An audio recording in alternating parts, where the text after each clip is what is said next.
Good afternoon, everyone. Welcome to the second meeting of the Honolulu Liquor Commission. Commissioners, I see there are some minutes to approve. May I have a motion?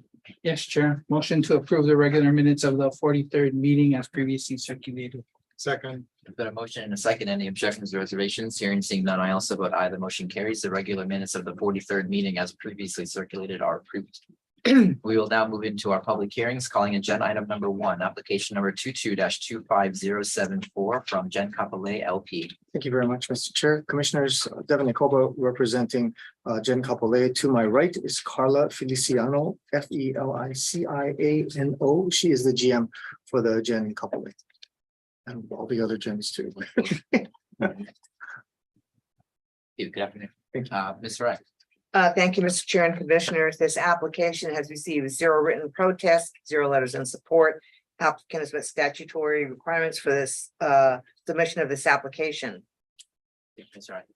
Is there anyone who'd like to provide public testimony as to agenda item number 1? Hearing and seeing none, commissioners. I have no questions. I have no questions. I move we approve application number 22-25074. Second, There's been a motion and a second. Any objections or reservations? Hearing and seeing none, I also vote aye. The motion carries. Application number 22-25074 is approved. Thank you very much. Thank you. We are going to call out of order agenda item number 26, request number 24-00015 from Kuyashi LLC. Thank you, Mr. Chair. Commissioners, Devin Nicoba representing Kuyashi LLC. We're here to request the ability to renew our license. Thank you, Mr. Coates. It's tied to the temp for another restaurant. Any reason for the late renewal? It's slipped his mind. We reminded him because we got the call from the commission saying that Doraku was gonna have their temp was gonna expire. We didn't get the renewal done, so we were able to get that. The information is in. Sure. I have no. I move we approve request number 24-00015. Second, There's been a motion and a second. Any objections, reservations? Hearing and seeing none, I also vote aye. The motion carries. Request number 24-00015 is approved. Thank you so much. Thank you very much. We will move back up to the top of our calendar, back into our public hearings, calling agenda item number 2, application number 23-01038 from Qantas Airways Limited. Good afternoon. Good afternoon, Mr. Chair, members of the commission, Mr. Rai, Robert Uyoka on behalf of Qantas Airways Limited, present to my right, Ms. Carlin Gorai, airport manager. This time we have no changes to investigators report. Thank you, Mr. Uyoka. Ms. Rai. Thank you, Mr. Chair and Commissioners. This application has received 0 written protests, 0 letters in support. Applicant has met statutory requirements for the submission of this application. Thank you, Ms. Rai. Is there anyone who would like to provide public testimony as to agenda item number 2? Hearing and seeing none, commissioners. I have no questions. I move we approve application number 23-01038. Second, There's been a motion and a second. Any objections or reservations? Hearing and seeing none, I also vote aye. The motion carries. Application number 23-01038 is approved. Thank you so much. Thank you. Moving into license applications, calling agenda item number 3, application number 23-02172 from Village Events LLC. Good afternoon.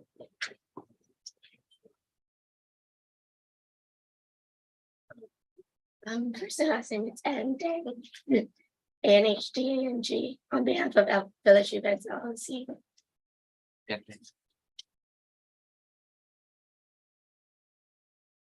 afternoon. Commissioners?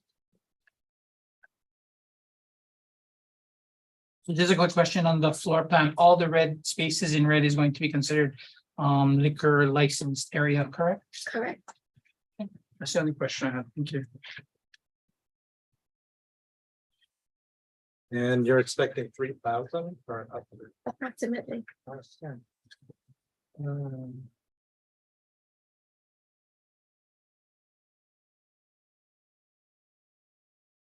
Right, I move we approve application number 23-02172.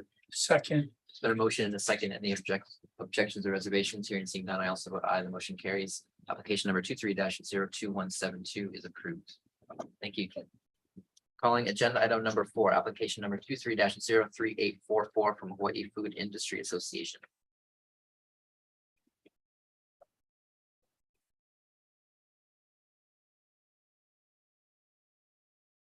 Afternoon. Hi, I'm Ian Boyle, representing Hawaii Food Industry Association and Gourmet Events Hawaii for the Made in Hawaii Festival. So this is the Made in Hawaii Events Festival, correct? Yes, at the convention center this year. Yeah, great. 15,000 you're estimating as an approximate high?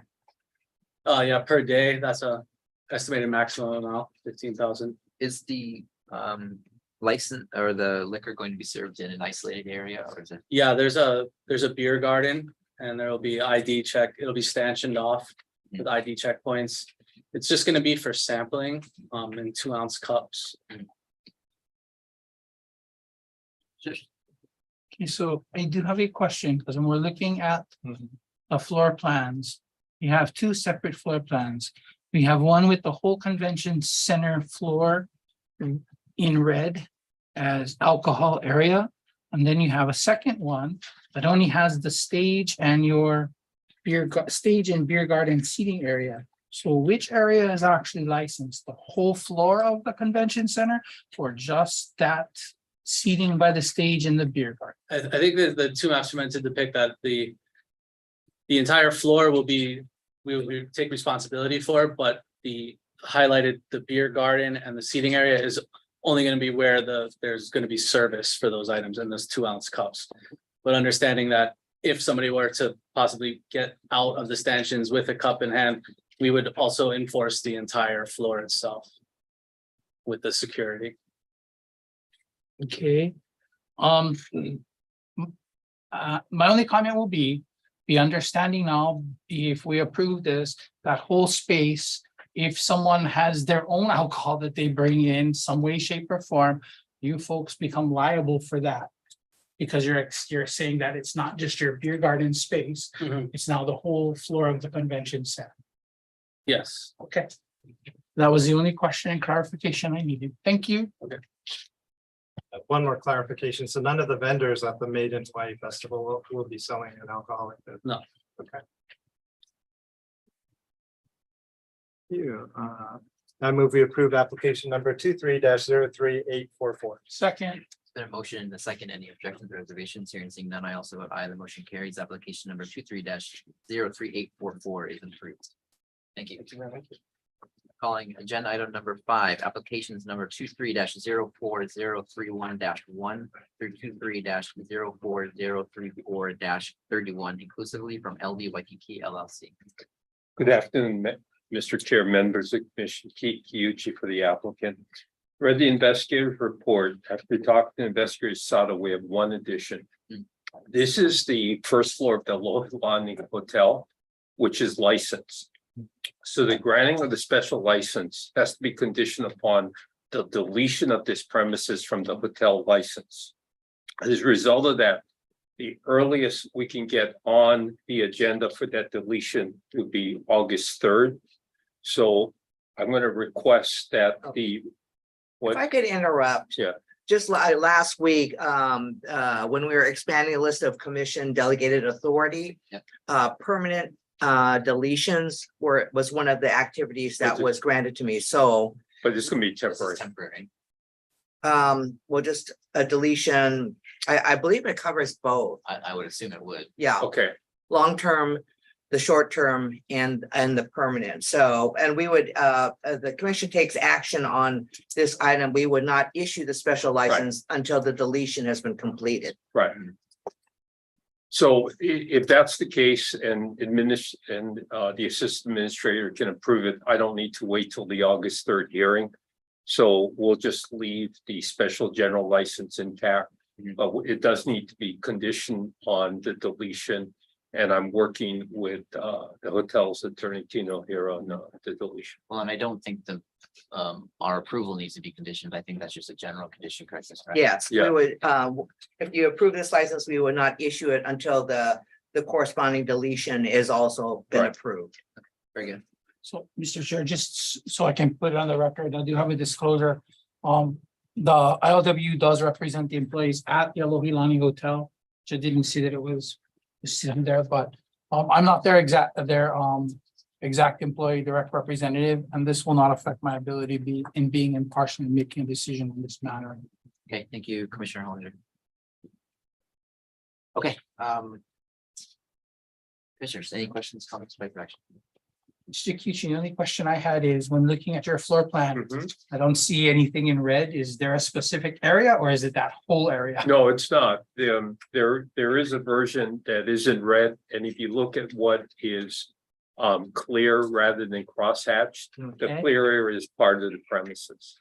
Okay, so all the clear area. Yeah, all the Okay. clear area. Yeah. Okay, got it. There was a clarification because part of that, the hotel wanted to keep as a business center. But there's not going to be alcohol allowed in there. Thank you for the explanation. I have no further questions. Okay, I move we approve application number 23-04034-1 to 23-04034-31 inclusive. Second, It's been a motion and a second. Any objections or reservations? Hearing seeing none, I also vote aye. The motion carries. Applications number 23-04034-1 through 23-04034-31 conclusively are approved. Thank you. Thank you. Calling agenda item number 6, application number 23-04071 from Quilts and Catering by Cineblan Inc. Good afternoon.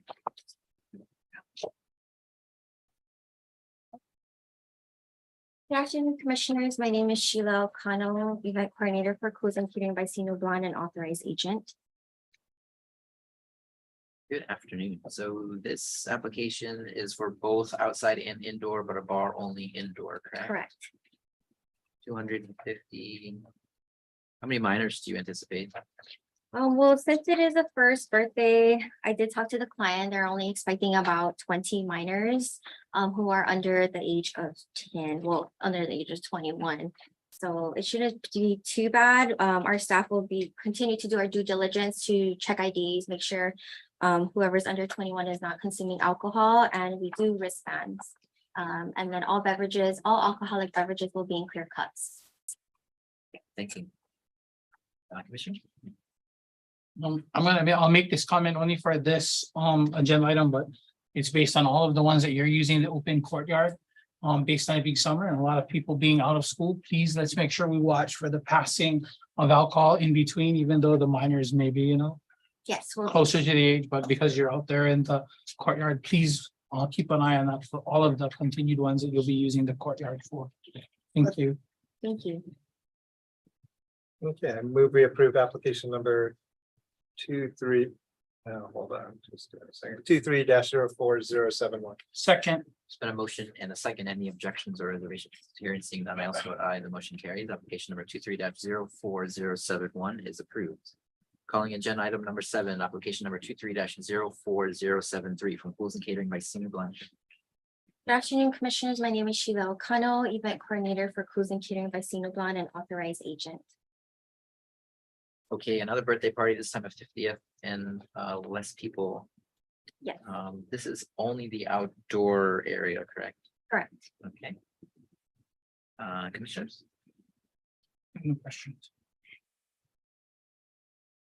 Yeah, I move we approve application number 23-04073. Second, Been a motion and a second. Any objections or reservations? Hearing seeing none, I also vote aye. The motion carries. Application number 23-04073 is approved. Calling agenda item number 8, application number 23-04075 from Pools and Catering by Cineblan. Good afternoon, Commissioners. My name is Sheila O'Connell, event coordinator for Cruise and Catering by Sino Blonde and authorized agent. Hey, good afternoon. So we're back to our first birthday party with 200 people. Again, both indoor, outdoor spaces are licensed, the bar only inside, correct? Correct. Commissioner? I have no questions or comments. I move we approve application number 23-04075. Second, It's been a motion and a second. Any objections or reservations? Hearing seeing none, I also vote aye. The motion carries. Application number 23-04075 is approved. Thanks so much. Thank you, commissioners. Calling agenda item number 9, application number 23-04090-1 through 23-04090-5 inclusively from 17A Productions LLC. Hi, Rick Shibasaki Garo, representing 17A Productions, DBA Alpha Video.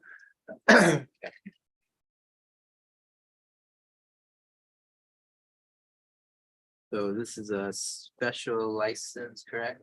Yes, for 5 weekends in August and ending on September 2nd. 3 days, Thursday, Friday, Saturday. This is a pop-up bar, same location as last year. This year, we're just doing it earlier with the 80s theme in August. So it will not have anyone underage then, it's because it's No, about commissioners? It's all indoor seating, right? Not outside. Yes, Seating and all. yeah. Okay. I have another question. I move we approve application number 23-0490-1 to 23-04090-5 inclusive. Second, There's been a motion and second. Any objections to reservations? Hearing seeing none, I also vote aye. The motion carries. Applications number 23-04090-1 through 23-04090-5 inclusively are approved. Thank you. Thank you. 80s pop-up bar. Calling agenda item number 10, application number 23-04194 from Free Spirits LLC. Good afternoon, commissioners and chair. Matthew Troy, manager of Free Spirits. We have no changes to the investigative report. So this is for the Kona Nui Nights, right? Yeah. You've done this event before, haven't you? Yes. How's it been going? Not as busy as it used to be, but good.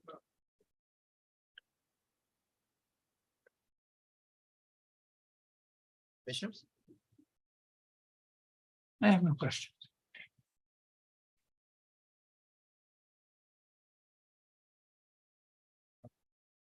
I move we approve application number 23-04194. Second, There's been a motion and a second. Any objections or reservations? Hearing seeing none, I also vote aye. The motion carries. Application number 23-04194 is approved. Thank you. Thank you. Calling agenda item number 11, application number 23-04308 from Ivan Staples LLC.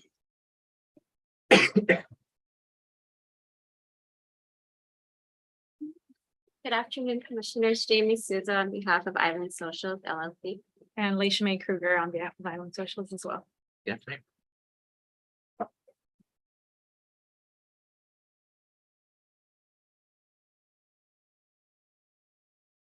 So this is a night market, Yes, great, love night markets, and you're gonna have a beer garden for this, correct? yes, Commissioners?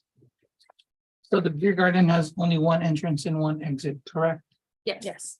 And I don't know if I saw it in your thing. How many people are you expecting to have in the beer garden at one time? I know it says approximately, I'm guessing 500 people will attend, but I'm assuming in that small space, 500 people are not going to fit. So do you have an ideal number you're looking at to maintain in the beer garden at all times? At all times. So the maximum will do 80. You And we'll be expanding expanding, and you're gonna be expanding at the bar or at the entrance? at the entrance. The And then entrance. checking ID at the entrance as well as at the bar. You're gonna have somebody at the exit making sure people aren't taking out stuff, correct? Yes. Okay, thank you. I move we approve application number 23-04308. Second, There's been a motion and a second. Any objections or reservations? Hearing seeing none, I also vote aye. The motion carries. Application number 23-04308 is approved. Thank you. Thank you. Have a good event. Calling agenda item number 12, application number 23-04317 from Lani Puhonua Cultural Institute. Anyone here for? That's you, Mr. Lloyd. Yep. Promise. There we go. Good afternoon. Mr. Chair, members of the commission, Kale Lloyd with LIQ Cultural Institute.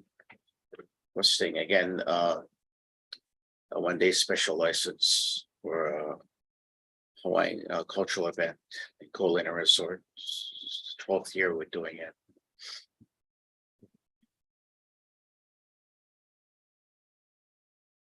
What's your, I know it's in here somewhere, but I'm not finding it right now. What's the expected attendance or anticipated at least attendance? So, The anticipated attendance for the event? Do you know that number? so it's, you know, within this property, Lani Kuanoa, the culinary resort, it's a 10-acre site. So we identified the footprint, so within that, the event goes from 4:30 to 9 o'clock. We're expecting about 500 guests. And then we have, which we've had in, you know, every year in the past, off-duty HPD, this year we've hired 3. Members of HPD, and only 2 food vendors working with Roy's, Colina and Monkey Pod. And we have, you know, one group that's we're only doing beer and wine and water and some soft drinks. Okay, thank you, commissioners. I have no questions. Move we approve application number 23-04317. Second, There's been a motion in the second, and the objections or reservations, hearing seeing none, I also vote aye, the motion carries. Application number 23-04317 is approved. Thank you very much. Thank you. Calling agenda item number 13, applications number 24-00008-1 through 24-00008-5, inclusively from TS Crafts Inc. Thank you, Mr. Chair, Commission members. Kenneth Fu appearing for the applicant. This is the extension of a special license. The applicant has been in operation at the premises in the international marketplace since last August. No problem. Thank you, Mr. Hu. Commissioners. I have no questions.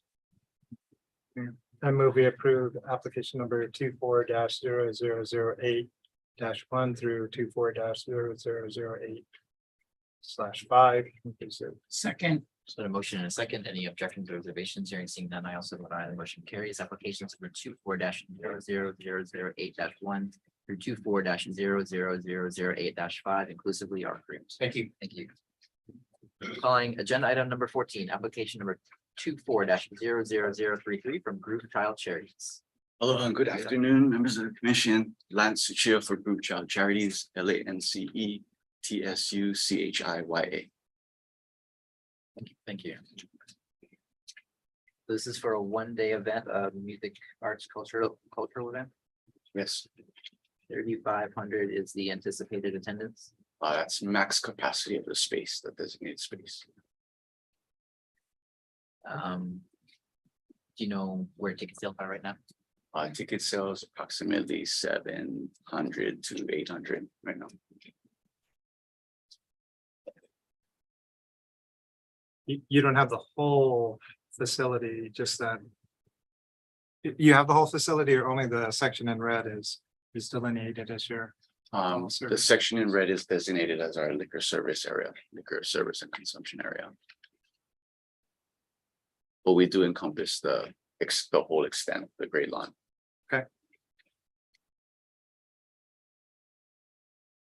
so just stanchions and barricades, right, will delineate the 2 spaces. Correct. Okay. Ride barricades throughout. You only have one entrance, right, to the space. Yes, sir. Okay.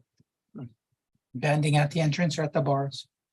Banding will be conducted both at the front entrance and at the crossover to the 21 and over side, just so we can alleviate patrons from the front of the museum. Now, this one's just unique in some of the events that we've seen there. Hence the questions. Yeah, this is our, I believe our 6th and 5th annual. Okay. Yeah, and this is the configuration you typically use. Yes, sir. All right, thank you. I have no other questions. All right. I move we approve application number 24-00033. Second, Been a motion and a second. Any objections or reservations? Hearing seeing none, I also vote aye, the motion carries. Application number 24-00033 is approved. Thank you. Calling agenda item number 15, transfer application number 23-01090 from Island Distributing LLC. Good afternoon, Chair Buckley and members of the commission. Neil Gota appearing on behalf of Island Distributing LLC. Appearing with me is Aaron Pennington, the general manager. We have no changes to the investigative report.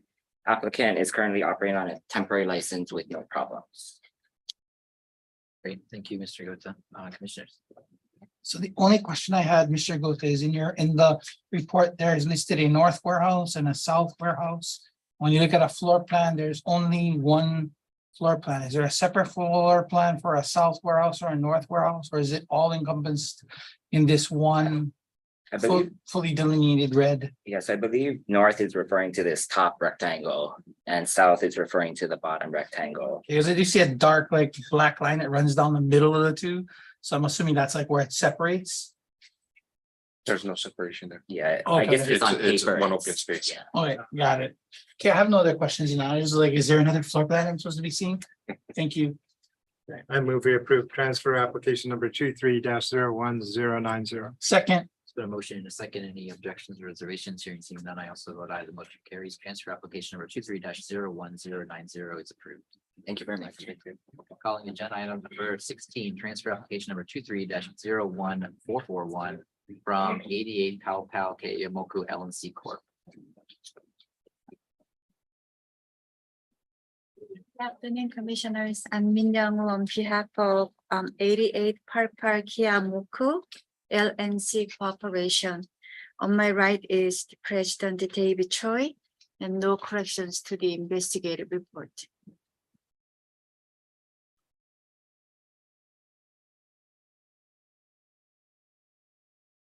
Commissioners.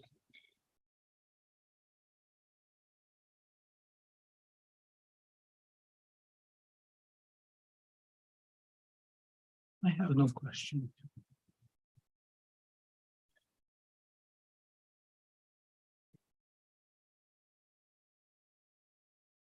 I move we approve transfer application number 23-01441. Second, There's been a motion and a second. Any objections or reservations? Hearing seeing none, I also vote aye. The motion carries. Transfer application number 23-01441 is approved. Thank you. Thank you. Calling agenda item number 17, application number 23-01565 from Lifted Spirits Corporation. Lifted Spirits Corporation, agenda item number 17.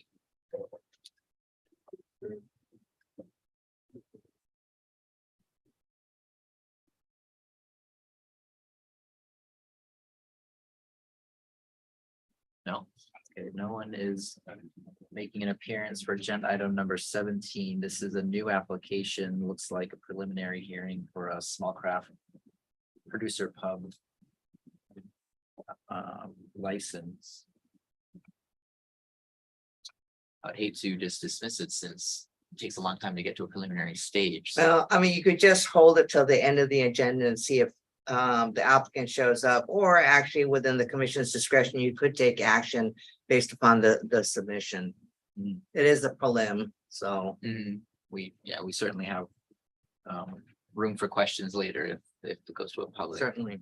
Commissioners, any preference on one of those items or another option? I guess my preference would be leave it to the end of our agenda. If no one's shown up, we can make a decision at that point, because there's enough on my end, enough information for me to feel strong enough to make. The licensing supervisor will try to contact the applicant on the phone to see Okay, what's happening. have quite a bit of time until then. It looks through the calendar, so Yep. maybe they can run down here. Okay, we will continue on with our calendar and recall agenda item number 17 later in this hearing. Calling agenda item number 18, application number 23-02394 from IHW Spirits Inc. Yeah. Good afternoon, Commissioners. I'm Min Young on behalf of IHW Spirits Inc. No corrections to the investigative report. So I see that there's a license currently in safekeeping for this premises. Is that correct? It's currently in safekeeping. Yes. So are you working with that licensee on a transfer or? This Yes, is, we do have assigned the transfer application in order to pick up the temporary Okay. license. okay, great. Okay. Thank you. Commissioners? I have no other questions. Yeah, I move we approve application number 23-02394. Second, There's been a motion and a second. Any objections, or reservations? Hearing seeing none, I also vote aye. The motion carries. Application number 23-02394 is approved. Thank you very much. Thank you. Calling agenda item number 19, application number 23-04195 from Sodexo America LLC. Yes. Good afternoon. Good afternoon, Commission. Justin Solusod, SOLUSOD, authorized agent for Sodexo America. No changes in this one.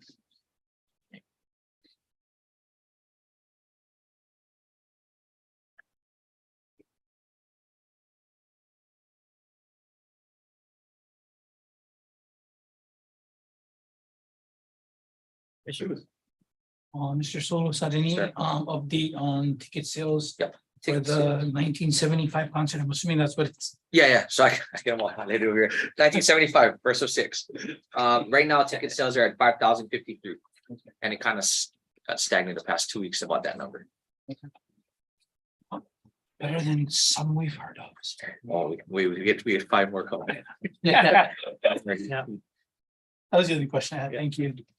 Okay, I move we approve application number 23-04195. Second. There a motion and second, any objections, reservations, hearing seeing none, I also vote aye, the motion carries. Application number 23-04195 is approved.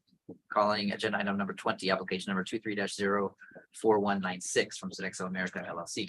Good afternoon, Commission. Justin Solusod, appearing on behalf of Sodexo America LLC. Update ticket count right now is 1,886. Commissioners? Pretty much the same layout as the prior one. Same layout, yeah. I have no other questions. Okay, I move we approve application number 23-04196. Second. Been a motion and a second, any objections, or reservations, hearing seeing none, I also vote aye, the motion carries. Application number 23-04196 is approved. Calling agenda item number 21, application number 23-04231 from Sodexo America LLC. Good afternoon, Commission. Justin Solusod, appearing on behalf of Sodexo America LLC. Updated ticket count for the green is 4,238. Same layout. Ish. Close to that max capacity on this one. No, so this past weekend, we just did the Maoli one. That was, we got in 7,900. Yeah, and there was pretty minimal incidents for that, that number, but yeah, nothing's gonna reach that. None of these 6 are gonna reach that, sadly. That's crazy weekend. Just a question, when you say you have minimal incidents. What do you It's consider the an ones that incident? so that's one that I brought spotters in, yeah, so anything over 5,000, so even this one, sorry, going backward. Yeah. This 1975, I'm probably gonna bring in those spotters again because they worked well. They worked well for us, it's a plain clothes spotters. Yeah, snap your pieces, radio into our security. So I think over 5,000 from now, I'm gonna bring that in because it worked pretty well. Yeah. And then you just remove them from the premises. Well, no, they get trespassed and yeah. Okay, great. Yep. I move we approve application number 23-04231. Second. It's been a motion and a second, any objections, reservations, hearing seeing none, I also vote aye, the motion carries. Application number 23-04231 is approved. Calling agenda item number 22, application number 23-04236 from Sodexo America LLC. Good afternoon, Commission. Justin Solusod, appearing on behalf of Sodexo America LLC. This is for the Chloe Kai concert. Right now, ticket sales are at 1978.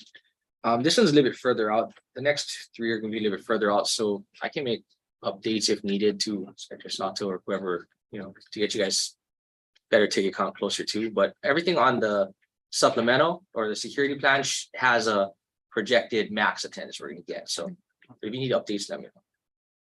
Okay, thank you. Yeah. Commissioners. I'm not gonna say on mine, I'm not gonna say we need updates, but I would say that if you get to that closer max number, the 5,000 plus, Yeah. if you have changed your layout plan at all, I guess update us with that layout plan. sure. Only because, the more people you have in there and your spotters want it to be Yeah. better. Got you for sure. We'll do. I have no other comments or questions. I move to approve application number 23-04236. Second. Put a motion in a second, any objections, reservations, hearing seeing none, I also vote aye, the motion carries. Application number 23-04236 is approved.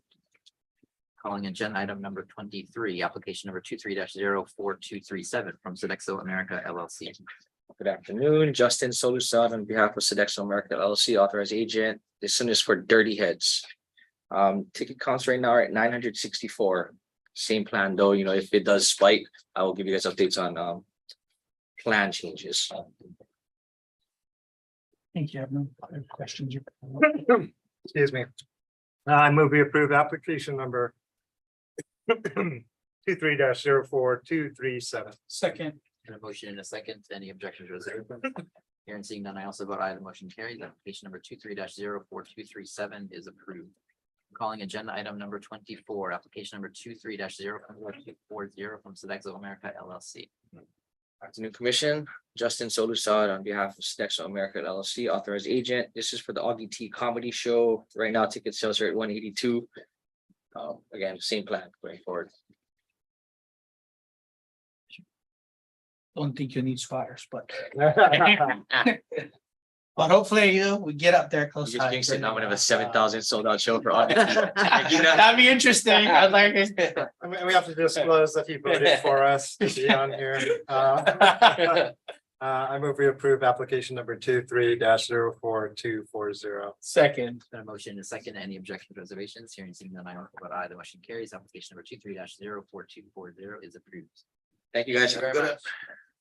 Moving into requests, calling agenda item number 25, request number 23-01037 from HH Pacific Beach LP.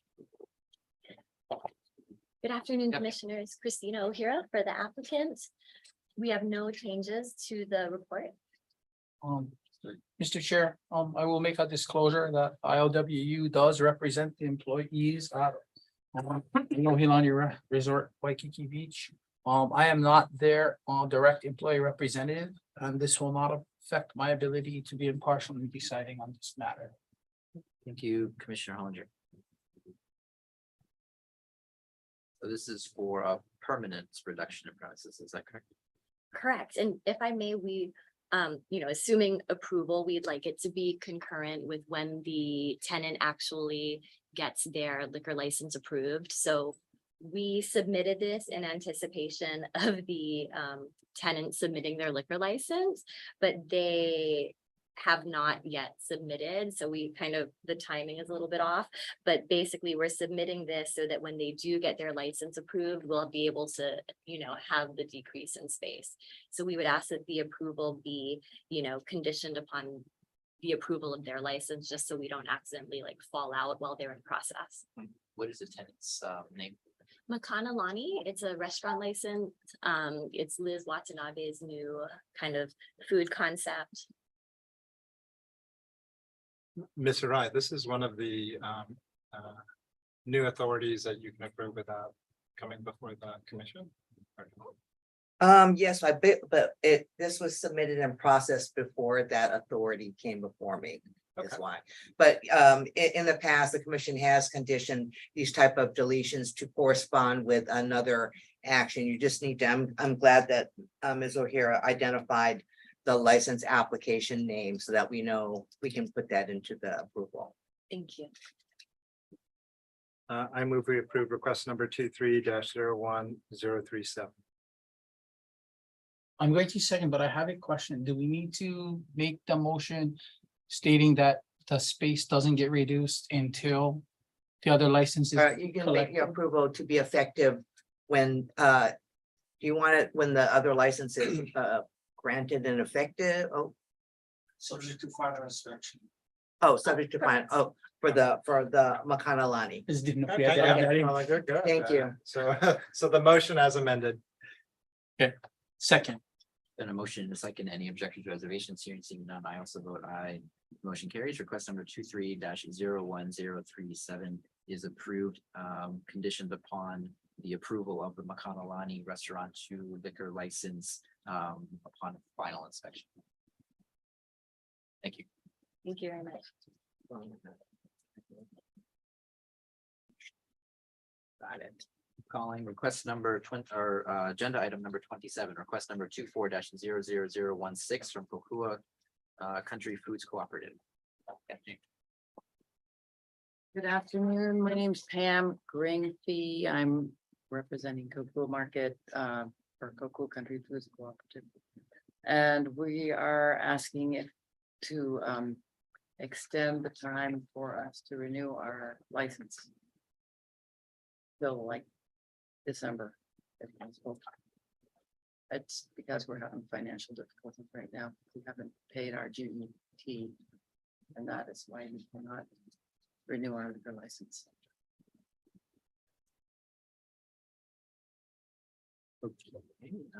Thank you. And your request, at least in writing, didn't have a timetable to it. Point of order, Mr. I, should we have, or do we need to have an expiration date on the renewal, or can we leave it open-ended? On the ability. Actually, because the licensee knows that without a renewed and effective liquor license, they will not be able to conduct sales. So if you just approve them to file their liquor license application late. Yep. I think that would be sufficient. Okay, and that was going to be my next point, is you're not permitted No. to sell. liquor Right, until right. that We time. took them down at the end of June. Okay. Okay. Very much. Any other questions? I have no other questions. So another point of order, so the. Motion is to just approve request number 240016 to allow for a late submission of the. Yeah. Yes, because they've gone beyond the June 30 time, so. Second. Yeah, thank you. It's Yeah, been- yeah. There's been a motion, a second, any objections or reservations, hearing seeing them, I also vote aye, the motion carries. Request number 24-00016 is approved. Thank you very much. Thank you. Calling agenda item number 28, request number 24-00020 from Pearl as a Lounge Inc. Good afternoon, Mr. Kyuchi. Good afternoon, Mr. Chair, members of the commission, Keith Yuchi for the licensee. The handwritten note is from the manager and not from me, Got it. but I represent the licensee. And the licensee left the manager in charge of getting the renewal, and that didn't work out so good. But we have dropped off, I dropped off this afternoon, the renewal application fee, everything except the certificate of insurance. And to anticipate the next question, he has been closed, he hasn't served liquor. Okay, thank you, Mr. Commissioners. I guess my only question will be, do you know or see of any issue in getting his certificate of insurance? No, because to give you background, the building's owned by Ruben Wong's family, and I've been talking to Mr. Wong. Okay. And not the manager for obvious reasons. Okay, understood. Yeah, I report to Mr. Wong. All right, I have no other questions. And I would just note for the record that obviously you can't renew your license without a certificate of insurance, so. Right. Even if we approve this, if you don't. Right, obtain that, correct. then you wouldn't be able to. Correct. I move we approve request number 24-0020. Second, The motion and a second, any objections, reservations, hearing seeing none, I also vote aye, the motion carries. Request number 24-00020 is approved. Thank you. Calling agenda item number 29, request number 24-00022 from Club 550 Inc. Good afternoon, commissioners. I'm Rainier Barrel, authorized agent, for Club 515. So you're having an insurance issue as well. Correct. Where are you in that process? It sounds like it's been a frustrating one, but are you near the end? Yes, sir. So I think we should be good in like a week or two, retrieving it. Great. Commissioners? I have no other questions. Then. Okay, I move we approve request number 24-00022. Second, Been a motion, second, any objections, reservations, hearing seeing none, I also vote aye, the motion carries. Request number 24-00022 is approved. Thank you. Thank you. Calling agenda item number 30, request number 24-00024 from Lokahi Brewing Company LLC. How you doing, Commissioner? Dan Coronado, owner of Lukahi Brewing.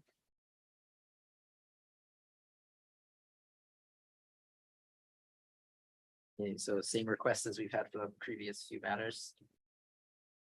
I have everything submitted. Yeah, everything's done. Just run a little bit behind.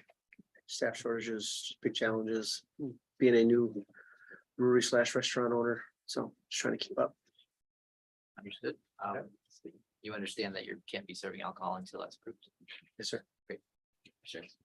I have no questions. I move we approve request number 24-0024. Second, Motion in a second. Any objections or reservations? Hearing and seeing none, I also vote aye. The motion carries. Request number 24-00024 is approved. Thank you very much. Thank you. Calling agenda item number 31, request number 24-00042 from YHP Waikiki LLC. Again, good afternoon, Mr. Chair, members of the commission, Keith Kiuchi for the licensee.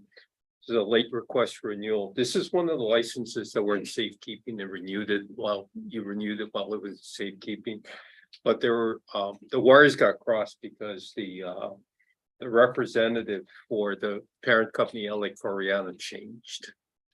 But, so it was an issue with tax clearance, wasn't an issue with COI. We have all of that. So once this is approved, and I get the renewal fee, it'll be renewed.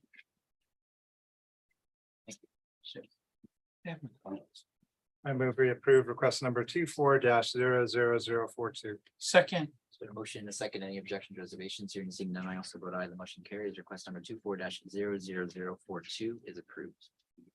Calling agenda item number 32, request number 24-00043 from Keith Kiuchi on behalf of TW4 Co Limited. Again, good afternoon, Mr. Chair, members of the commission, Keith Kiuchi for the applicant. This is the site of the Shilawan restaurant, the Korean restaurant on the Mana Street. The new owner actually closed on the sale in December, really kind of didn't get their act together to get the application on time, which is why we're making this request, because a license at that location died on June 30. Okay, thank you, Commissioner. I have no question. I move we approve request number 24-00043. Second, Been a motion in a second. Any objections or reservations? Hearing and seeing none, I also vote aye. The motion carries. Request number 24-00043 is approved. Thank you. Thank you very much. Calling agenda item number 33, Liquor Commission Assistant Administrator request to approve joint stipulation to improve restrictions and conditions on license number L0068 White Sands. Good afternoon. Thank you, Mr. Chair and Commissioners. Anna Rai, Assistant Administrator at the Liquor Commission. Good afternoon. Good afternoon, Commissioners. Christina O'Hara for the licensee, and to my left is Justin Whiting. He's the food and beverage manager, and with us also is Wade Takano. He is the general manager for the hotel. Good afternoon. Before I move to the commission and the parties, is there anyone who would like to provide public testimony as to agenda item number 33? Okay, we'll take one at a time. Go ahead. Come right up and Ms. Harai.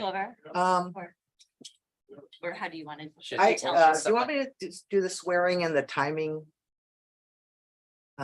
Typically, we do run a 3-minute timer. Yeah, And the testifier will need to be sworn. I can just return there and do it from my team, then they can use this. I'll just come back. yeah, that would be great. Thank you. Okay.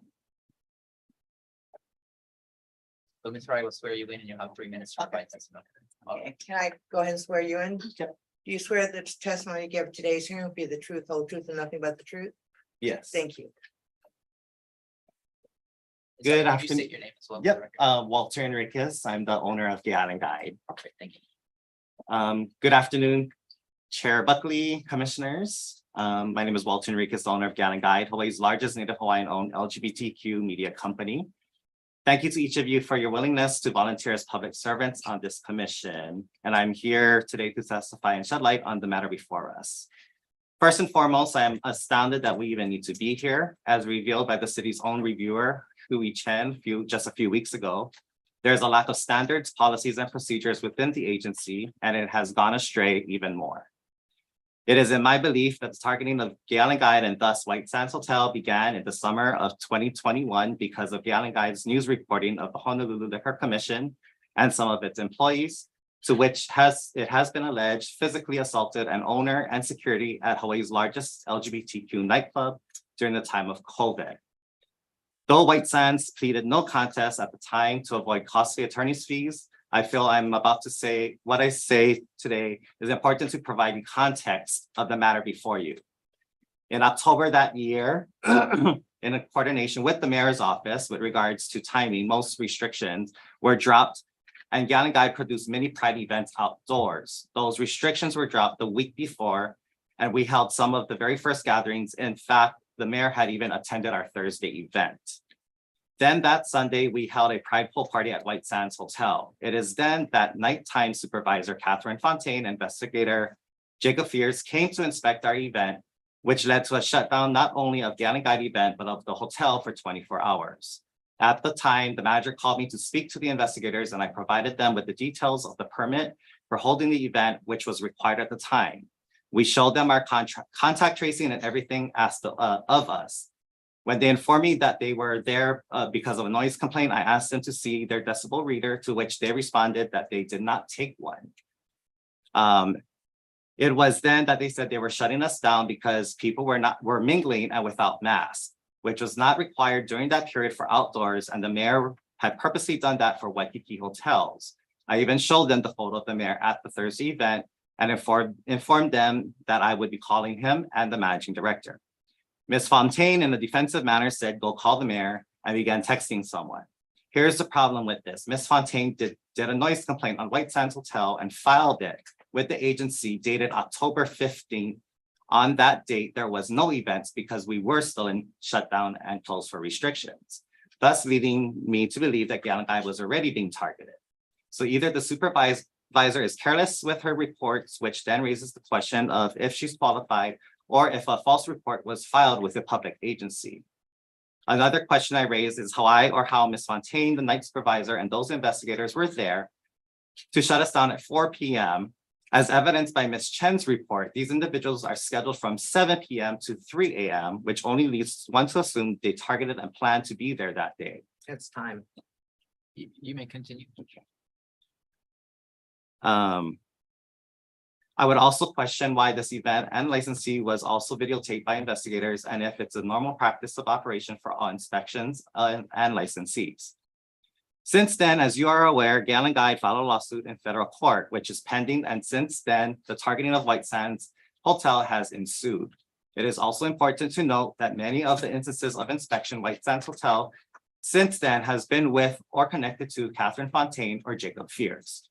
Since 2021 and until current, White Sands Hotel has been a positive neighbor and a great partner. Not only have they welcomed our LGBT community as family, but since we started during COVID with events, have been welcoming to our other partners, Hawaii Health and Harm Reduction Center, who provides free HIV testing to anyone. And I am told we have better testing numbers at those events than at their clinic. But more importantly, they are such a role model property that they were the only hotel in Waikiki providing free COVID vaccines and boosters to the public in Waikiki, including to the neighborhood. When in fact, neighbors would actually walk over to get their shots from our partners at Project Vision Hawaii. When monkeypox became noticed in Hawaii, Gallon Guide and White Sands Hotel were the only ones to once again provide it in Waikiki to anyone in partnership also with the Department of Health. As you may know, the City Council passed a bill yesterday that licensees will need to have Narcan on hand. Yet again, this is something we have had on hand since spring, summer of last year. White Sands Hotel is a model hotel that cares about our community. It is unfortunate that Ms. Hirai, as the current head of the agency, would participate in such retaliatory conduct. She claims it's to help the licensee, but yet in her own words, while testifying before you last week, she personally decided to not pursue another property with same restrictions and conditions, which also surprised the council for White Sands, as seen on the agency's video of the hearing. She uses the number of complaints as a basis for restrictions upon the hotel. But when you take a closer look, it is only a handful of repeat callers and mostly just one.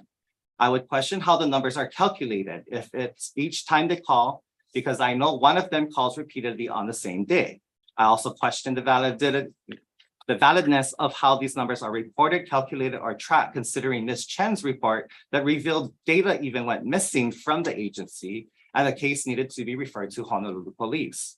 I also took note that in the report she filed for today, made note of an additional 10 complaints in June. Those complaints were called in by the Gallon Guide as we had religious protesters across the street from the hotel for our Pride pool party. They had an amplified system that was louder and could be heard over our music. Though we called HPD, they didn't do anything. And so once again, I contacted the managing director who got the police chief to send officers who then parked nearly the entire time outside of the hotel to monitor these protesters.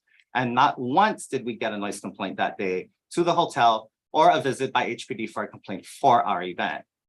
At least 3 other hotels have more noise complaints over time, and some even have more severe violations such as serving a minor or employees drinking. But yet those properties have not had their licenses restricted with conditions by Ms. Hirai, who has been with this agency for decades. I am appalled that she said there was a strip show at White Sands Hotel last week, because to my knowledge, that property has always been well put together, and so have the people who go there. In her draft last week, she uses language or put in language to have the hotel control what people are wearing, but singles out entertainers. Those entertainers they are probably referring to are drag queens. And that language inserted and proposed by a city official gives me great anguish, as it is eerily similar to which was used during Stonewall in New York City in 1969, where the riots started and Pride was born. Then NYPD and government officials used similar language to target the LGBT community. There is only one reason why we are here, and it is because White Sands Hotel is an LGBTQ plus friendly hotel, one of only a handful in Hawaii, and has been almost the sole provider of LGBTQ plus safe spaces outside of our bars. Since this all started, it has brought lots of undue stress, and the question of whether this type of action from a handful of city employees will result in hotels or other venues not wanting to create safe spaces for our LGBT events. Commissioners, you have a right, an obligation, a responsibility, and duty to help fight back and protect Hawaii's native culture, including Mahu. White Sands Hotel should never have been put in this position or even need to consider a contested hearing. The renewal of their license has been used as a weapon and as by leverage by commission staff from the top. And the commission has used this as a weapon against Hawaii's LGBTQ plus community. It is evident by the written testimony that more people from the public support this hotel and are appalled compared to, again, just 3 written testimonies complaining about the hotel. Those 3 are on top of Ms. Hirai's list. Number 1, Toshi Nagata, who Ms. Hirai also under oath during a deposition stated he was a chronic complainer. Number 3, Sotoko Najima, and number 5, Lono Zane, which also magically, it went from just 1 yesterday opposing White Sands Hotel to 3 today, which leads me to question if staff or the agency contacted people to encourage them to write in. On the other hand, there is at least 25 or more who support White Sands Hotel, including those who also live next door or in the area. In fact, during the June event, when protesters came across the street, the neighbors from that building told them to leave our people alone. Those who live in Waikiki have made the educated choice that they were moving into Hawaii's tourism hub and entertainment district.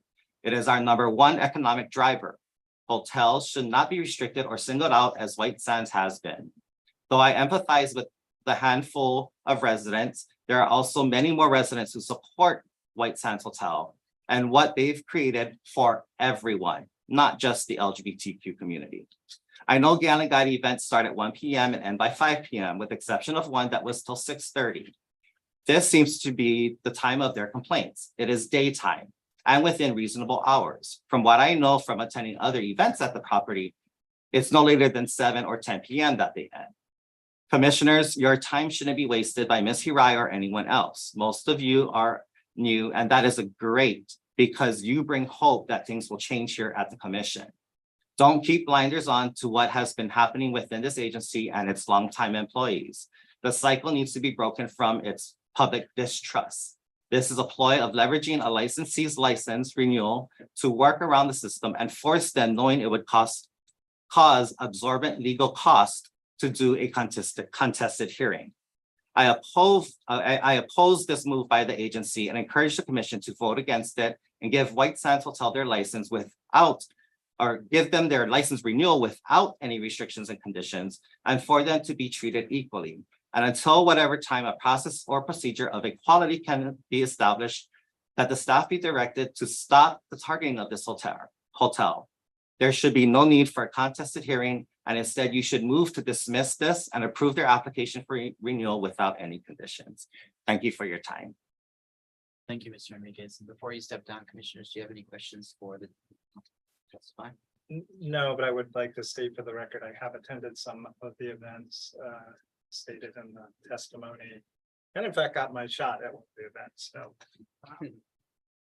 That's. Okay, great. Thank you. Thank you, Commissioner Hung. Thank you very much. Ma'am, you may come up.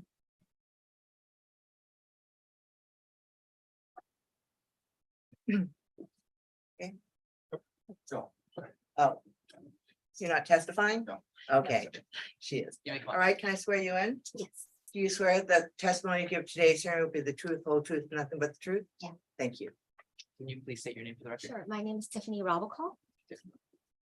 And I am a resident of a condominium that is across the street from the White Sands Hotel. And I also sit on our condo association board. I am just asking that a consideration be made regarding the noise levels, which have been quite excessive. Our guest bedroom overlooks the street, and it is to the point where my husband and I have to physically leave our home on Sunday afternoons. And this is not just one promoter, so it's not just specifically Gay Island Guys, across multiple events. We have reached out to the hotel as well as a number of residents within our condo to complain about the noise levels, to ask them to turn it down. It's not that we're asking that the events be stopped. It's just the noise is so excessive that you cannot rest at home. You can't hear your television. I can hear it in our master bedroom bathroom, which is about three walls removed, as well as 3 doors in between, and I can still hear it. In our guest room, which is my home office, I work with multiple time zones and I support locations where I have to do work at home on Sunday afternoons. And it's so loud that it interferes in my web conferences in the background, even with the windows shut. And it's to the point where we have considered selling our home, moving. We have multiple residents who have young children, and the profanity that has been used at events, not just one event, but multiple events, is of concern. And it's just the overall excessive noise that seems to escalate in volume as it goes up. At my floor, it can be over, on my phone, I record at 80 to 90 decibels. It's been over 100 decibels with, it's excessive, like depending on who's screaming or noise or whatnot with the DJs on some of our higher floors in our building as well. And it's just, we're okay with events happening. It's just the noise levels as with they're happening. Thank you. Commissioners, do you have any questions for the? Ms. Rabakal, are you okay with me referencing some of the complaints that you gave to us confidentially? So therefore I'm asking you. Yes. Okay, so I just wanted to state, I had a chance to look at some of the complaints and only one was on a Sunday. And They're always Sundays where the problem is happening. no, I just meant the reports complaints that came into the Liquor Commission when I looked at the date and time that you. And the one that you're referencing on swearing actually happened on the same day. Somebody else, I believe, was complaining about swearing in particular. So I just wanted to have that as part of the record. One of my other questions is, how long have you lived in the building? I've lived there since 2005. Okay. And yes, while I understand that I purchased a home in Waikiki and all events happen, it's the excess of the noise, which has never reached these levels from any other property or events. Yeah, and I believe the hotel changed management and, became a much more social place fairly recently in the past, 5 years or so.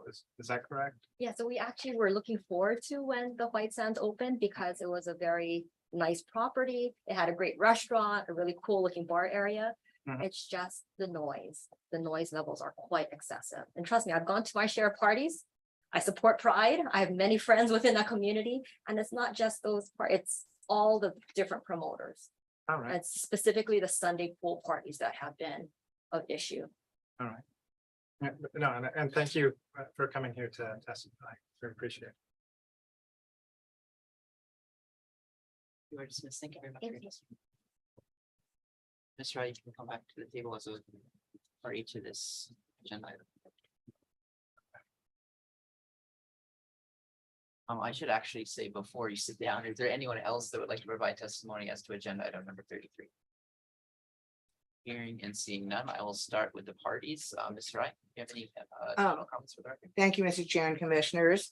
Forgive me, there appears to be a great deal of misunderstanding or misapprehension with regard to this proceeding. I want to make it absolutely clear, and I'm just going to go through a couple of points where I think there has been some confusion, and just like we can make a clean record, so to speak. The joint stipulation action is very specifically not an HRS Chapter 91 proceeding. What it represents is a culmination of a negotiation between Liquor Commission and Council for Licensee with respect to a way to address noise complaints involving the property. If the licensee did not want to participate or be here, they would not have, because there is nothing compelling them to appear. Now, granted, when someone like in my position asks to participate, they're gonna obviously say yes. But I would like to point out that the licensee through its counsel was able to insert a number of significant protections for it if it operated within this negotiated agreement. To that point, one of the conditions that licensee wished to have inserted into the joint stipulation had to do with the increase to the DBA baseline. Because an increase to the DBA baseline basically involves the DBA baselines are set by rule, because this would be essentially a waiver of that particular rule. It had to come before the commission. The offer was made, well, if we just went ahead and voluntarily implemented these proposed conditions, would that sort of eliminate the need for the joint stip? And the problem with that is that commission administration does not have the authority to waive a rule.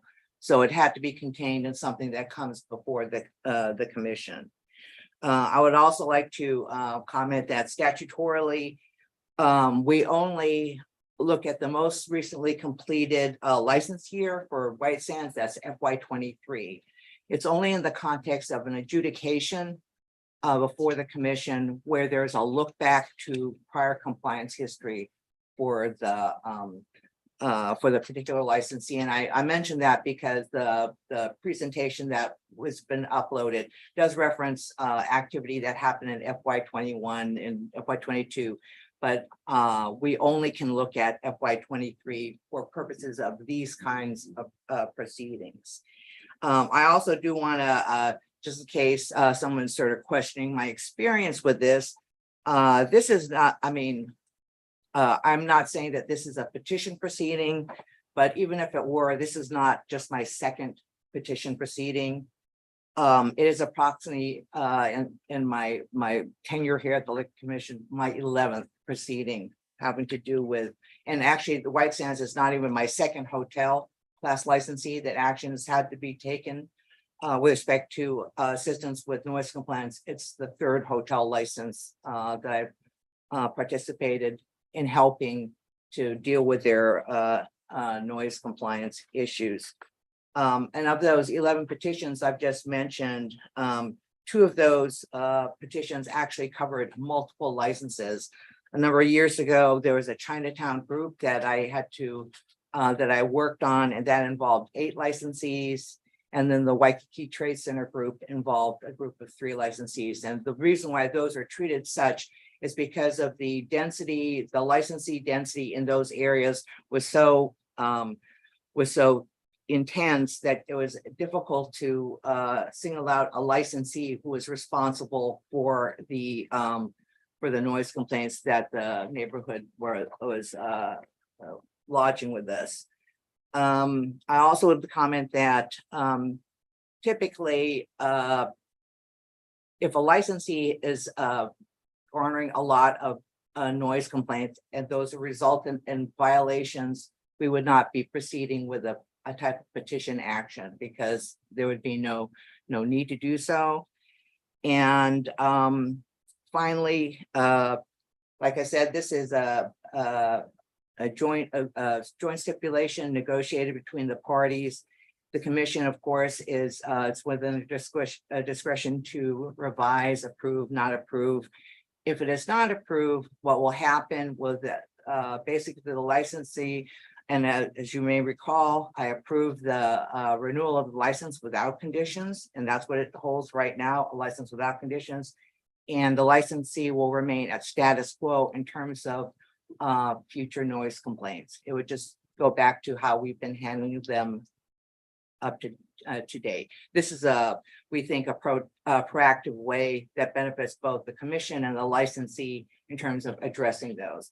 I would like to make and I do not really regret characterizing one of the complainants as a chronic complainer. To me, what chronic means is it's a constant, unremitting, perpetual type of complaint, which I think is a fair characterization. It does not necessarily equate, or I do not equate that with unfounded. And I'd be happy to answer questions about anything I said for this proceeding. I think if the commission's in agreement, I'll hold questions for the commission until you hear from Ms. here on the licensee. Is that, oh, sorry. Ms. O'Hara? Thank you. So I think, we are still very much on board with the stipulation for a number of reasons.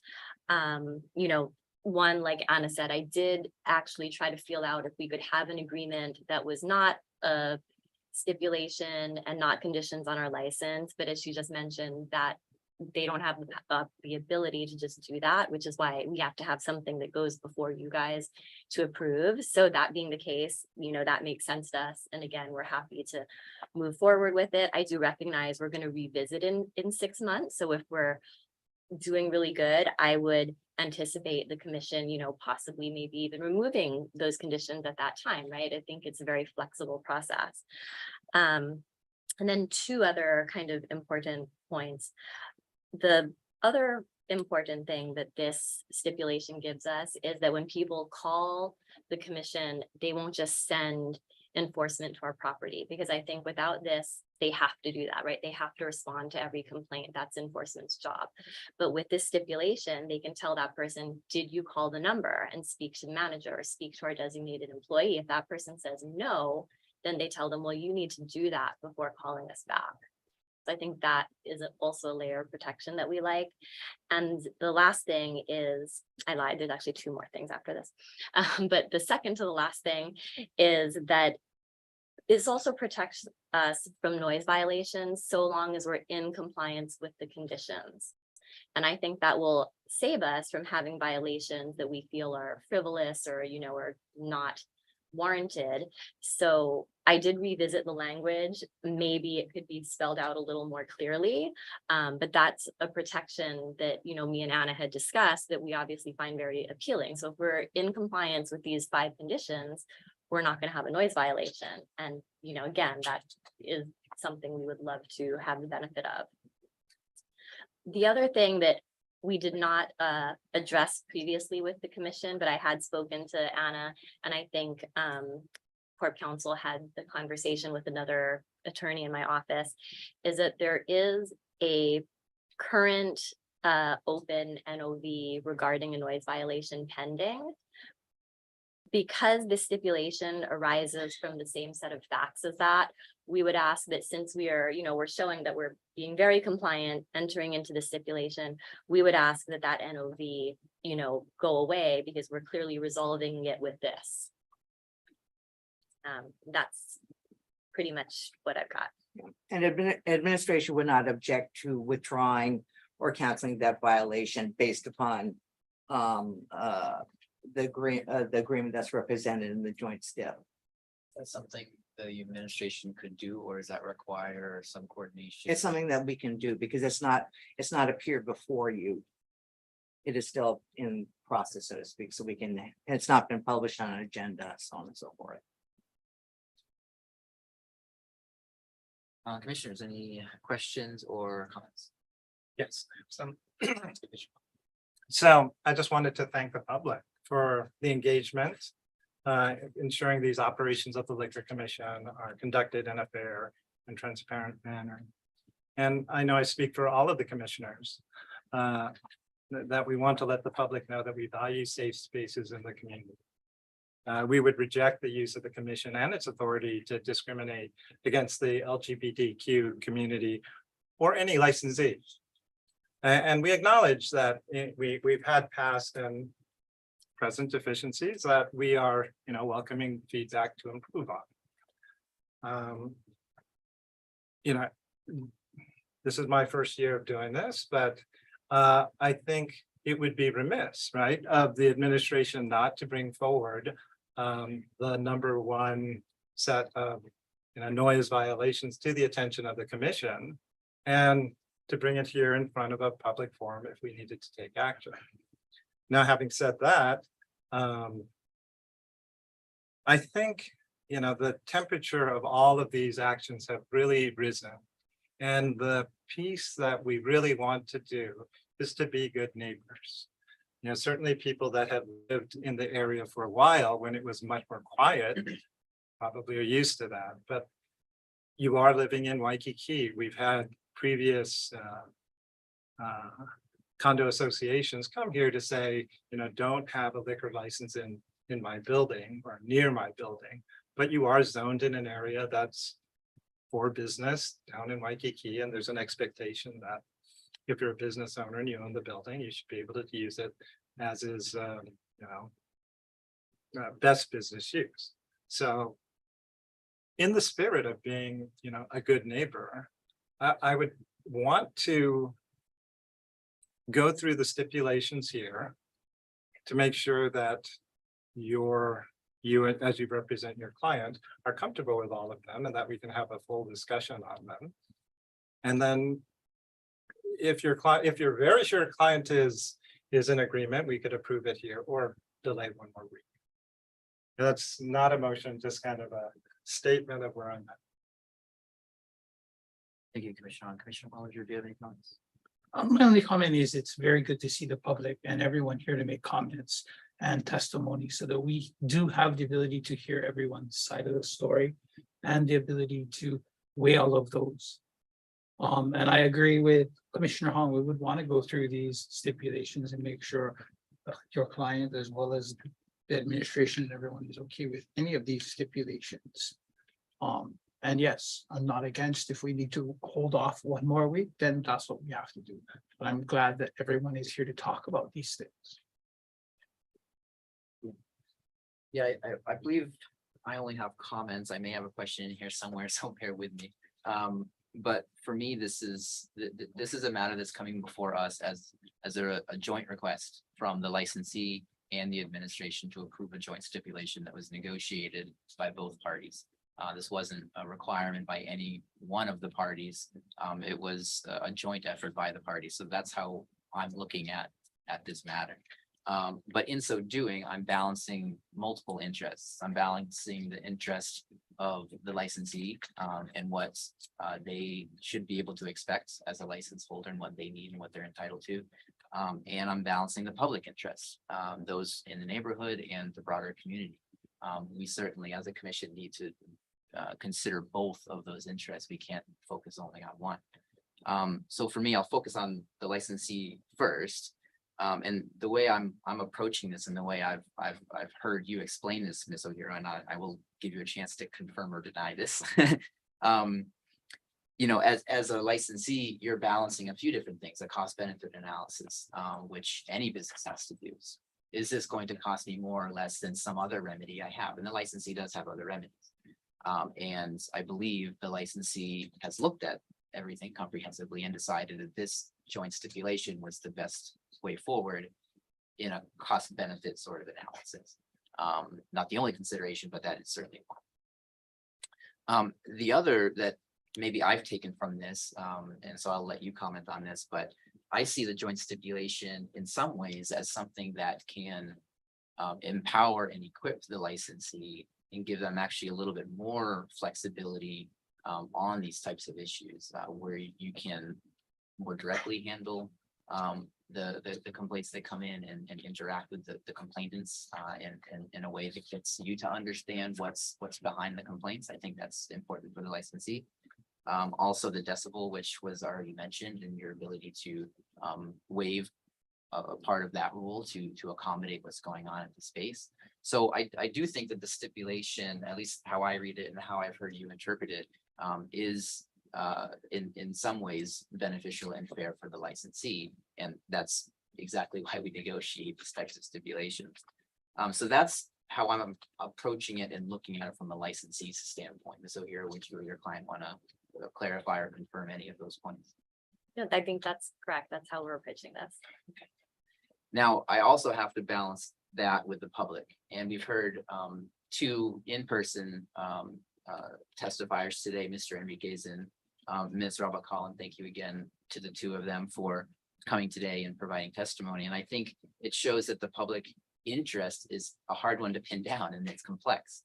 I resonate and I agree with a lot of what Mr. Enriquez said, and I think that as a matter of policy for this agency and any government agency, we and Commissioner Hong already alluded to this, we need to ensure that our rules and other rules aren't being abused and bent to promote discrimination or any sort of unfair conduct towards a people or a people group. And so, you know, that's very much at the forefront of my mind for this particular matter, because it's been raised in many different aspects. So I'm balancing that public interest, but I'm also balancing the public interest that we heard from Ms. Rabakal, a neighbor who I believe was genuine in saying it's loud. I'm not trying to discriminate against any person or party or anything like that. It's just on Sunday afternoons it's loud, and the public, you know, the neighbors, they have that opportunity to do that. That's why we have complaints. So balancing a legitimate complaint, hey, it's loud, I'm trying to sleep, whatever the case may be. And also balancing the complaint of, hey, we should not be making any sort of decisions or policies that allow for discrimination or allow for the mistreatment of individuals. And I wholeheartedly concur with Commissioner Hong's comments on that matter. So trying to take all of these interests and kind of distill them down to a decision that we're going to have to make, I am, at least at this point, inclined to defer to the parties that are before me, and in particular the licensee that's telling me, I've heard the public testimony, I've heard my guests, I'm sure, that have been talking to us about the events and the things that are held there. We're considering those things as a licensee, and we're considering what's best for the licensee. And what we feel in this particular context, what would be best for the licensee is to have a joint stipulation that equips us a little bit better with tools at our disposal to understand and directly address these types of complaints moving forward. So that's what I'm hearing. That's how I'm trying to balance the interests that I've heard both in public testimony and the parties. And I believe I will leave it at that. So commissioners, do we have any other questions or comments? Do we need to deliberate on this matter? I guess I will, while you're thinking about that, I will ask the parties, this stipulation is before us. Are the parties comfortable with what's before us for approval? Do the parties want to go back and take another look at this, given what the commission has said so far? What's the tone of the parties at this point? I'll start with Ms. Peter. I think we're comfortable with the language. I do, the way I interpret the language, because, attorneys, right? So it definitely says things. I guess the question is, how do you interpret those things? So the way I interpret the language that there is now, and I believe Ms. Rai has agreed with me, is that, if we are in compliance with the conditions, we're not getting a noise violation. That's my understanding. I don't know if it needs to be spelled out more crystal clear, but that's how I interpret the language. And I mean, unless you disagree, I think that's how we're all interpreting language.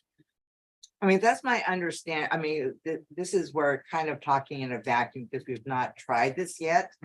So I think it would be an easy situation if they're in compliance, but there is a situation where we think we need an additional response. The first thing I would do is contact counsel for the licensee first and say, how should we address this? So to my statement on being a good neighbor, I think perhaps if Ms. Rubicall has concerns about the noise, at least she knows that she can call the hotel and has an expectation that somebody will pick up the phone and take action. And I think perhaps at least some of the complaints that I read had those types of, I called and nothing happened. And so just to have the feedback and on your client side that, a complaint will not be filed because the call went to you. One of the things that we're trying to be is much better data driven. And we have problems with having good data, but now you'll be the collector of the data with us. And so we can both be assured that we're looking at the same problem at the same time. Yes, and so that is why I brought these gentlemen here. If you guys had specific questions about implementation. So Wade, the GM, has assured me that, there is a phone number, a human answers the phone. You don't pick up and have to like push a million buttons to get to a person. And there is staff that's going to be trained. So if they receive, a phone call and it's a noise complaint, then the front desk person passes that to the manager on duty.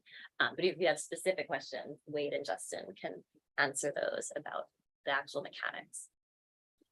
I will just comment with respect to the previous hotel license, we're just designating a person, a warm body who will answer the phone and respond to a complainant. Greatly reduced the number of complaints that came to us, as opposed to randomly cold calling in and just being transferred and never getting to talk to anyone. And that seemed to be surprisingly effective. And you alluded to a 6-month review, and typically when a 6-month review is part of something like this, it's really to gauge whether or not the licensee is complying. But I'm equally interested in a report from the licensee in what are we seeing in terms of these complaints? Are they authentic? Are they driven by the community? Are they something else? I know it's difficult to gauge the genuineness of a complaint sometimes, so that is a challenge, and I understand that. But we do want to make sure that what we're setting as policies and what we're requiring licensees to do is consistent with the greater policies of not having a system that can be abused and not having complaints that are being used against a licensee improperly.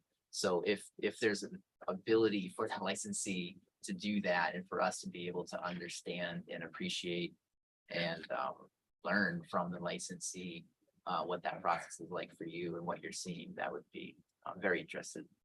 Yes, so I think that is one of the conditions, is that we actually are sending the reports monthly. So by the time we hit the 6-month mark, you will have received 6 reports. And I think at that time we could evaluate, or we'll have a good idea of, is it the same person's name every time, right? Because part of the information that's collected is their name, where they're hearing the noise from, and those things. So we'll have all that data, and we'll be able to see, like, is it just Bob every day at noon, right? Or is it actual other people? So this matter will come back before you in January, which is fortuitous because that gets the licensee through the summer and the holidays. And that would be a pretty good addition in terms of like activity there. And as I meant, whatever conditions and restrictions are imposed upon the license would only be for the FY24 year. It would not be appended permanently to the license. It would expire at the end of the license year or earlier if appropriate. It could be modified or lifted. There's actually enough flexibility. It's just that we would always have to come back before you to do that. Thank you, Ms. Ryan. I don't have a particular question for the licensee's representatives, but I would welcome any comments that you have. I do find the licensees, comments and position on this really important. This is your license, and I don't want to misread, anything that I've heard from the parties or the public. And I would love if you had anything to add. You don't have to, but if you had anything to add to the comments, feel free to do so. Just referencing something Commissioner Hong said earlier about the hotel becoming more of a social environment. we of course want to be the best neighbors that we can be, and this is a good way to kind of keep everything in line with that. So finding other avenues that we can still have that social environment without having it to be a pool party necessarily. So we're also trying to find, you know, cost benefit to being social, being a good neighbor, and all of those things. So we look forward to gathering all this data and making sure that we are compliant with everything moving forward. And in my statement, I didn't want, at least at this point, for you to feel compelled into this, that this was an agreement that it was in the best interest of everyone at this point. And I certainly wouldn't want to inhibit my ability to go to another pool party and enjoy it in the future. So and maybe that was too personal, but it's now on the record. And you are the licensee, you are that community entity there. You know your patrons really well, your guests really well, you know the community, you're right there. So I give a lot of deference to the licensee in this type of matter, to you, because you're on the ground and you're understanding the situation better than I am listening to it at a few hearings. So thanks for those comments. Any other comments or type of action for the commission or deliberation? So are you stating affirmatively that this is the stipulation that you want us to move forward with now, or would you like to wait a week? No, I think we've gone back and forth with the language. I think that the language is good. We're good to sign it as is. Also, when I spoke with Anna, if let's say we get 1 or 2 months in and it's not working out the way we thought, and it's not being, if I feel like it's not being enforced the way I thought it was going to be enforced, I can actually request to come before you again and say hey, I signed this thing, it's not working out. And I hope you get the sense that we're very flexible in trying to make it work for everyone. Right? And this isn't for this matter, but even going so far, I should say, if this is effective, then maybe this is something we do We're on going a to broader try scale. more. And Yeah. We're appreciative of the administration for trying. I would be in things to make favor it of better. following this model rather than the petition model, which is extremely resource intensive and contentious, and it's not necessarily a collaborative or cooperative effort. This is much preferable. Well, thank you for A participating. pilot. So to speak. Yeah, and I truly mean that, especially from the licensee side. It's good to see you coming in and thinking how you can solve this effectively, how you can create a better environment for your patrons and be a better neighbor at the same time. So we do appreciate that.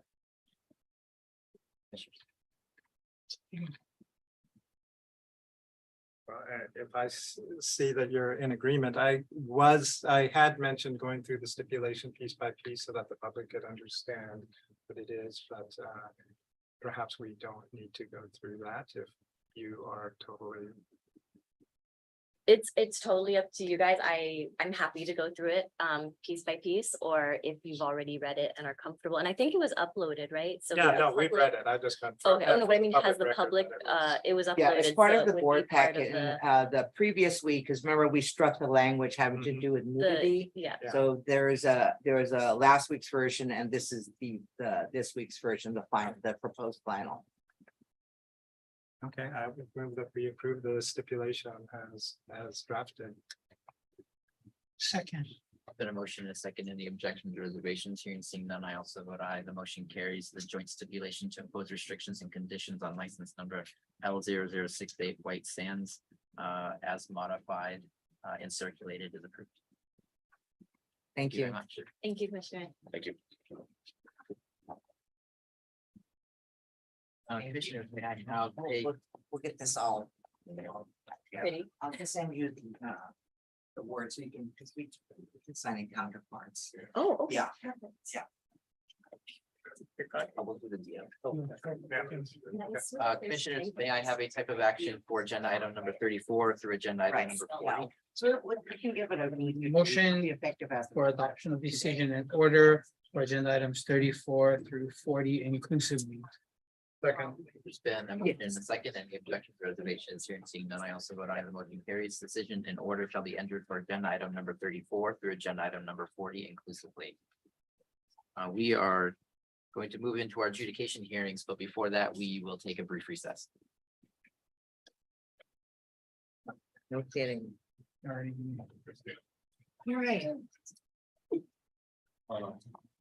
Lifted spirits is darting mercy.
Okay, thank you. We are back on the record. Thank you for giving us time to have a brief recess. We will move into our adjudication hearings. Mr. Messi. Good afternoon, good evening, Commissioners. Thomas Knapsager, Deputy Corporation Counsel on behalf of the City and County of Honolulu. If I may, the licensee has requested that we call cases out of order, requested that agenda item number 43 LCB 22-0028 be called first. And good evening, Commissioners. Guy Monsonago, once again, on behalf of Back Alley. With me, I have Reina Takuban. She is, and I apologize, the last time I said it was a part owner was Linda Tai. Apparently she's on the, or she was on the DCCA. She's no longer on any of the paperwork, so I can't even represent she's an owner. She doesn't have a blue card. That's why I have somebody with a blue card and is actually on the paperwork, and she's applied to be an owner. And she's done all the paperwork, so I think she got fingerprinted by this commission. Before we get to that, we'll call an agenda item, but you wanted to do agenda item number 43 and then back in order 41 and then 42, is that correct? Yes. Okay, calling agenda item number 43, LCV 22-0028 Black Alley Cafe. And once again, let's try that again. Guy Monsonago for Reina Takuban, for Back Alley, whose real owner is present to my right, Reina Takuban.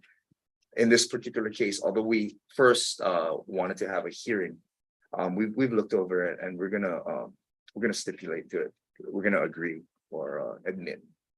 Okay, so you'll change your plea from deny to admit. Yes. Okay. I would just ask, being that the nature was a mess, this was during COVID. You'll have a Oh, I'm sorry. explanation like we did before. Yeah, wait a minute. Commissioners, Okay, so motion to accept the plea of admissions. okay. Second. There's been a motion and a second. Any objections or reservations? Hearing and seeing none, I also vote aye. The motion carries. The plea is accepted. Mr. Knapsager, your recommendation for that charge? This violation occurred on February 19, 2022. It was a violation involving the mayor's order for face coverings. This is licensee's second violation. The recommended fine is $750. The first violation occurred on December 30th, 2020, which resulted in a $500 fine. However, I will note that that particular violation was for failure to collect contact tracing and for intermingling. It did not involve the masks. However, on May 13th, 2021, they did receive a warning for face masks, but no fine was associated with that. Mr. Monsonago, your explanation. My explanation is, as I came before the commission last week, I think I was trying to explain myself and maybe I overspoke, but this is a relatively new company that's kind of finding its way, kind of like what I'm doing with them. And we're trying to navigate the system to make sure that we're not here again. This is a situation which I hope we never encounter again. What I'm talking about is the mass situation. This is a COVID. This was something completely unique to all of Hawaii. A lot of the workers, I'm not talking only about the Back Alley workers, but a lot of the workers who were mandated to wear the mask did find it offensive. That's not the excuse. The excuse is, it happened. We apologize. And, based on what we know now, I would ask that at least, and I wanted to start with this. I would ask that in this particular case, they get a letter of reprimand. I know they're saying it's a second violation, but that was failing to take adequate records. This is not having the face mask on. So as such, I would ask, we've admitted, if we could just get a letter of reprimand on this particular violation. The face covering violation, was that a customer or was that an employee? It was the manager. The employee. Yes. And the employee on duty, was that an employee on the floor or were they in the back office? Doing their? No, it was a manager behind the bar. Yes. It appears to be the bartender.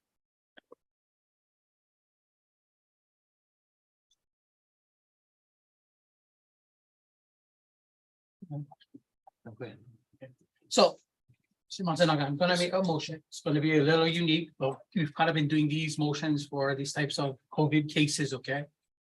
The motion will be, I'm going to approve the recommended fine of $750, but I'm going to suspend collection of that $750 for 12 months. And if you do not get another violation of the same character right here, if you were to get a violation of that exact same rule, that fine would become collectible at that point, and any other fine that would come from that violation. Totally fair. Thank you. And just a point of order, I believe the emergency order. So technically what it's saying is this: if we don't get another fine of an emergency order, you don't have to pay the fine. Can I clarify, is this any violation of section 281-38, so any condition on the license, or specifically a COVID face mask? That's what he.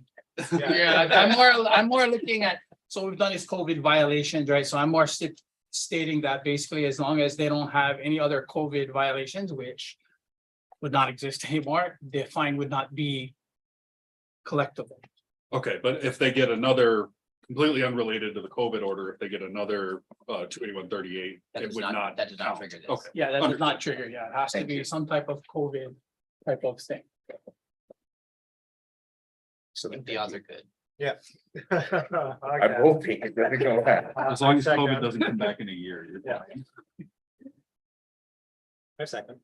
Okay, there's been a motion and a second. Any objections, reservations? Hearing and seeing none, I also vote aye. The motion carries with the conditions set forth in the motion. Thank you. Okay, so now we will move up to agenda item number 41, LCV 21-0215 Black Alley Cafe. And once again, good evening, Commissioners. Guy Matsunaga on behalf of Back Alley Cafe. Also present with me is the owner, Reina Takuba, who's present. I think I just said that twice, but we're gonna, likewise, on this particular case, we're gonna change our plea and we're gonna with Is an it explanation. for both charges? Yes, So you'll change your plea on both charges. Oh, well, first you waive reading of the charge. actually, can we pass this one? Let me discuss the second charge with her. I only discussed the first one. Okay, well. Bypass what you. If we could do the next case first. Agenda item number 42. Yes, please. Calling agenda item number 42, LCV 21-0226 Black Alley Cafe. And once again, good afternoon, good evening, Commissioners. Guy Matsunaga on behalf of Reina Takuban, on behalf of Back Alley, whose owner Reina Takuban is to my right. In this particular case, yes, we are going to be changing our plea and we're going to be admitting to the three charges that's on the calendar. Correction, two charges. Two charges, excuse me. One was already dismissed. And do you waive reading of the? We charge? would. And you would change your plea to what? We would admit. Commissioner? 1 second. So for both, right? Yes. 1 and 2. Okay, motion to accept the plea for charge 1 and charge 2. Second. Got a motion, a second, any objections or reservations? Hearing seven, none, I also vote aye. The motion carries. Please accept it. Mr. Knapsinger, can you please provide your recommendation for charge 1 and charge 2? For charge 1, this violation occurred on May 7, 2021, when licensee's employee was found to be working as a hostess. Even though the licensee is not operated to operate as a hostess bar. This is licensee's first violation. The recommended fine is $500. For charge 2, there was one employee who was working without a time card. This is licensee's first violation as well. The recommended fine is $250. Okay, Mr. Matsunaga, your explanations for charge 1 and charge 2. Once again, this is a time where this was not being run properly. Now that we've got the ship with a good captain, and if I can give a brief background without over speaking. Ms. Takuban also took over ownership of another bar in 2012. That's the name of it, not the year. Since she's taken over, there are two violations which were kind of out of her control. One of them was a patron walking out of the bar. They were not able to stop him prior to him leaving. He had alcohol in his hand. That was one of the violations. The other was as they were cleaning up, it went past the time and they got cited for after hours. So those are the only two violations that that bar has got since she has taken over. Now that she's gonna take over back alley, all we're trying to do is fix the past. We can't fix what's already been done, what these employees were doing, how it was being run at that point. I understand the fines on this particular case, but I would ask, being that especially the conduct of employee operating outside of its class, I would say they're asking for 500. I would ask that maybe 250 be suspended with no further if no further violations within the year occur with this type of behavior.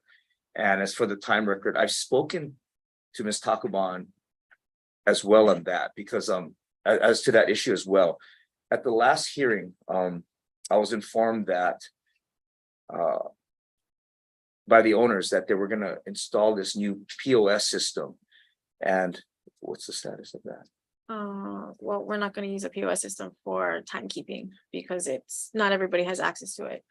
But I did run what was suggested to me, that the POS system for the tapes had to be approved. And as she did the research, and correct me if I'm wrong, I don't think she has to do that.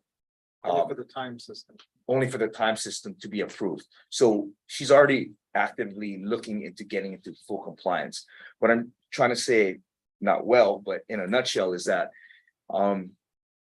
if for these fines, we could perhaps stay at least half of them with the condition that no offenses of this type occur within the next 12 years. That would give them incentive to get everything up to par. You mean 12 months, right? What did I say? 12 years. And the prosecution. pipeline, that Like, was- okay. That's a lot of reasons I need a drink. It's been a long day. I've had 2 trials already. I'm sorry. Yes, 12 months. That was the fastest I've seen him look up. Not good for me. I'm sorry. It's okay. Can you confirm whether or not Ms. Takaban was the owner on May 7th, 2021, or did she take over after? She's technically not the owner yet. Apparently to go through ownership, she got fingerprinted in March and, fingerprinted in June, excuse me, and she's just waiting to get, I guess, final approval from the commission. But from what I understand, that's the final stage. So she's not even the owner yet, as far as the liquor commission is concerned. And was she involved with the company, even not as an owner, but involved in any way with this entity in 2021? I think I worked there. But If I may, wasn't there. according to the employee log, she got her server training on October 27, 2021. Thank you. Thank you. October, so that's after this. I mean, that doesn't mean she wasn't employed, but that was after this. That is correct. Commissioners, any other questions? So, okay, so I know he stated you got your server training in October of 2021. But during these May violations, were you involved or at the business in any way, shape, or form? Okay. No. Sorry. No, that's fine. Any other questions? No, none from. Okay. So my motion is going to be, because what I understand, you're not there and you guys are riding the ship, okay? I'm gonna make a motion to issue a letter of reprimand for agenda item number 1 and agenda item number 2.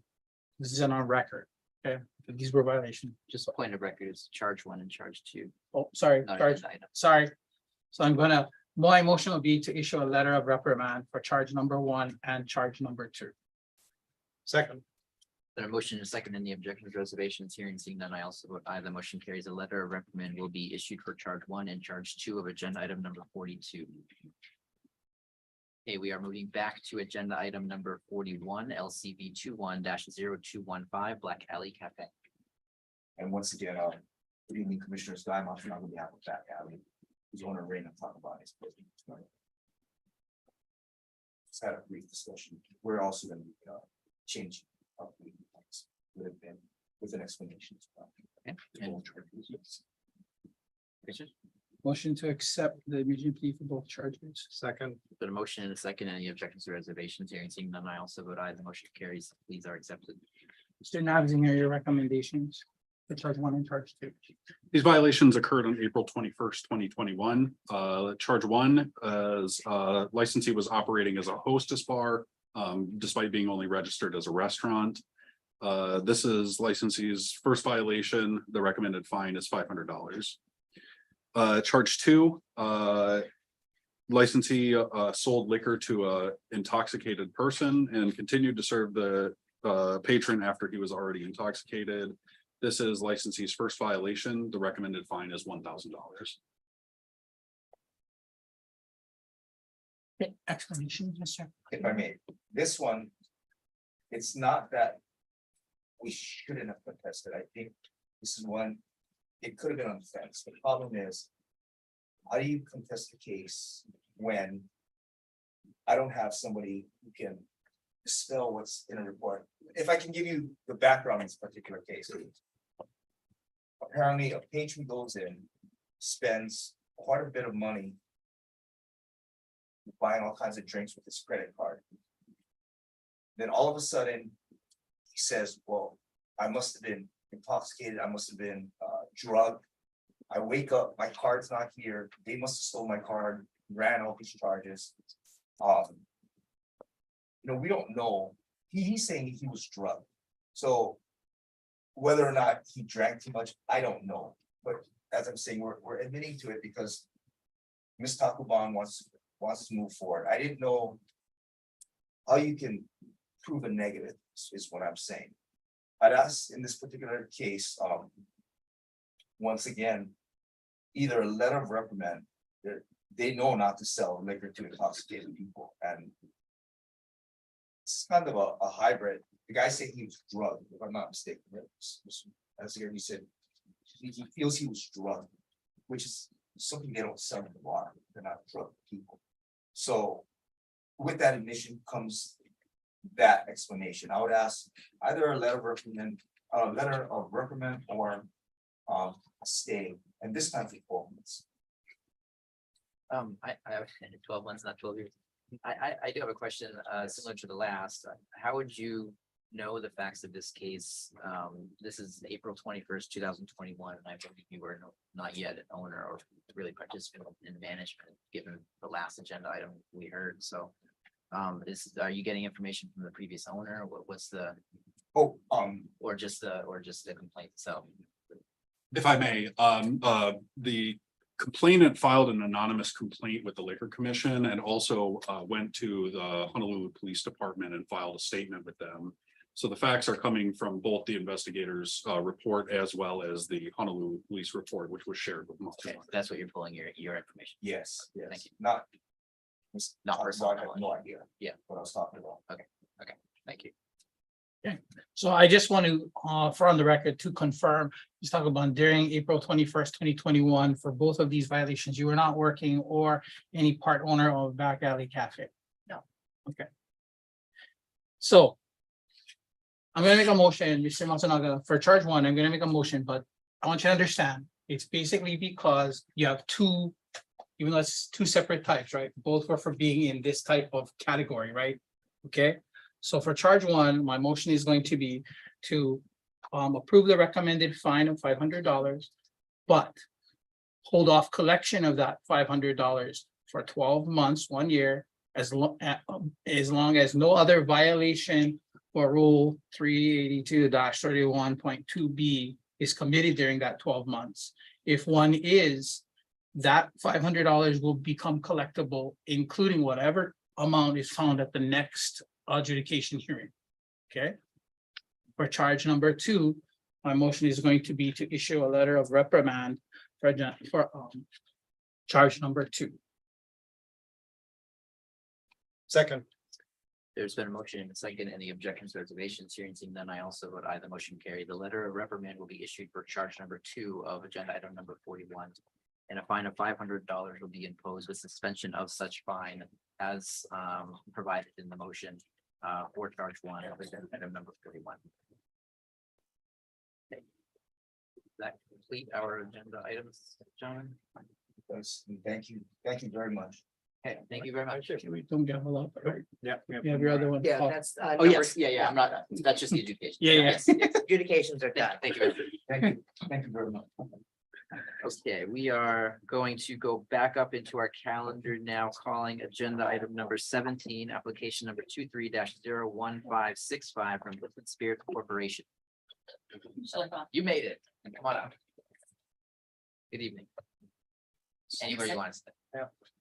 You're the last one. Anyone. All seats are open. All right. Do you just state your name for the record?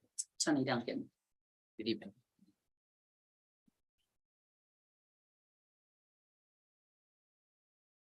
So we're at a preliminary hearing stage, a small craft producer pub, correct?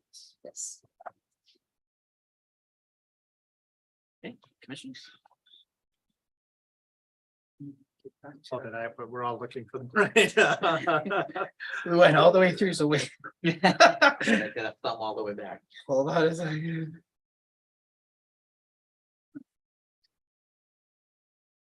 While they thumb all the way back, what are you going to be producing? I'm sorry. What will you be producing? Wine. From grapes or from some obscure? We have to get them shipped. Ah. So it's usually the pulp that they ship. Oh, wow.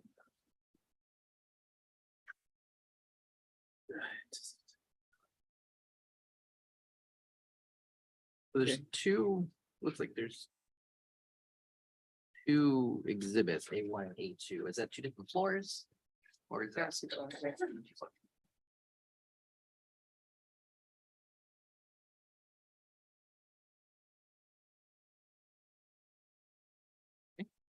So just looking at your floor plans, exhibit A2. Is that the production area? Because the bottom portion talks about intermittent dancing, lounge. Is that the second floor where you're gonna have other things? So it's actually a holistic wellness center along with the winery. I'm a licensed mental health counselor.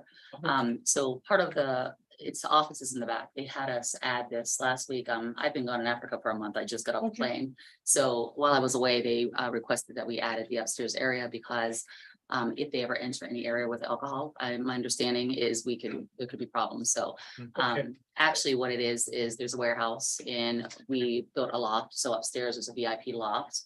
But it's a double unit. It's not, we rented two places. So one of them is more, it's a retail store and offices. So it kind of has a door that's not an in-between door with a code on it. And because it's connected, they said to add. Yeah, safer in case someone happens to get up there with your alcohol. Yes, Different. and it's a fire exit. When you're up in the loft, it's another way out, so. Got it. Okay, thank you. I have no other questions. Okay, I move we approve application number 23-01565. Second. Got a motion, second, any objections or reservations? Hearing seeing none, I also vote aye. The motion carries. Application number 23-01565 is approved. Thank you very much. Thank you. Thank you all for still seeing us there. I appreciate it. Calling agenda item number 44, other business liquor administrative matters, Mr. Ryan. I don't have anything apart from what I reported earlier today in the weekly report. All right, questions for Ms. Ryan? Okay,